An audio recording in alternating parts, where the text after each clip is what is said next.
งใส่ตัวฮอกสุดยอดครับ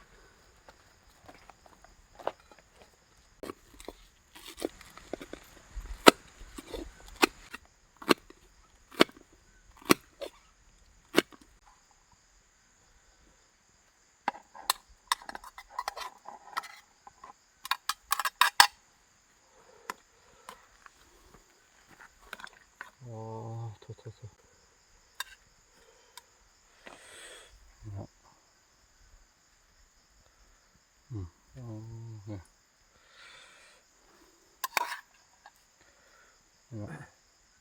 สุดยอดเลย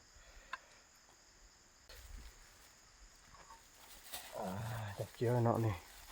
โอ้อันนี้อาหารขับแรงเด้อ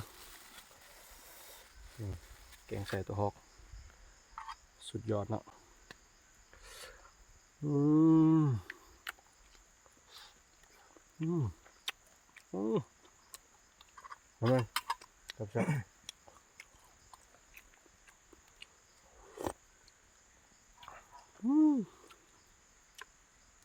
สุดยอดเลย